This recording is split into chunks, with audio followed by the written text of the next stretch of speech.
JR. शिक्षण या आपल्या यूट्यूब चॅनलमध्ये आपणा सर्वांचं पुन्हा एकदा सहर्ष स्वागत। सरकारी कर्मचारी पेन्शनधारकांसाठी आताच्या घडीची एक मोठी आनंदाची बातमी समोर आलेली आहे।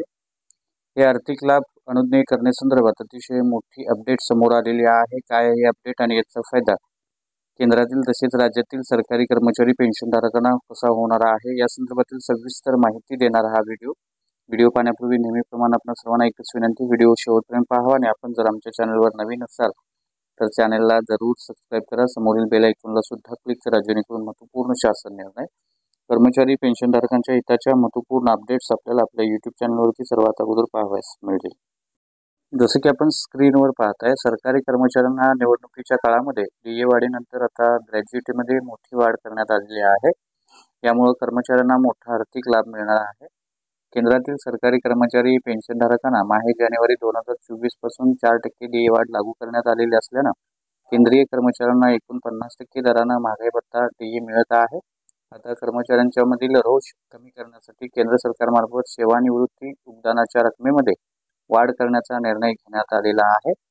अर्थातच ग्रॅज्युइटी संदर्भातला हा महत्त्वपूर्ण असा निर्णय आहे। सदर सेवानिवृत्ती योगदानाची मर्यादा ही डीए 50% पार केल्यानं वाढलेली आहे, कारण महागाई भत्त्याच्या आधारावर सरकारी कर्मचाऱ्यांना देय इतर भत्त्यामध्ये वाढ होत असतं।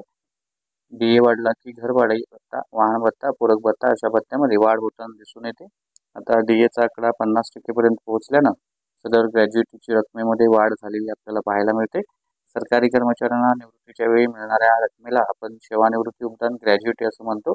डीए वाढीबरोबर ग्रॅज्युइटी रकमेमध्ये देखील प्रचंड वाढ झालेली आहे, जी की महागाई भत्त्यावर आधारित वाढ करण्यात आलेली आहे। केंद्रीय कर्मचाऱ्यांचा डीए हा 50% वाढ झाल्यानंतर केंद्रीय कर्मचाऱ्यांना सेवानिवृत्तीच्या नंतर मृत्यूनंतर योगदानाची रक्कम ही 25% वाढवण्यात आलेली आहे। सदरचा लाभ हा माहे जानेवारी 2024 पासून देय होणार आहे। यापूर्वी ग्रॅज्युइटी व मृत्यू योगदानाची कमाल मर्यादा 20 लाख रुपये अशी होती। आता यामध्ये 5 लाखांची वाढ केल्यानं आता कमाल मर्यादा ही 25 लाख रुपये इतकी करण्यात आलेली आहे।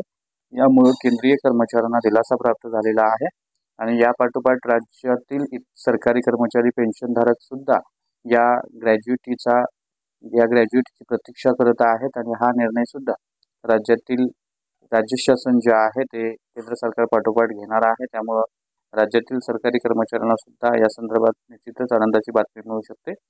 तर ही होती ग्रॅज्युइटी संदर्भातली अतिशय महत्त्वपूर्ण बातमी। अशाच महत्त्वपूर्ण बातम्यांसाठी, रोजच्या महत्त्वपूर्ण शासन निर्णयासाठी चॅनलला जरूर सबस्क्राइब करा, व्हिडिओ लाईक करा, शेअर करा। धन्यवाद।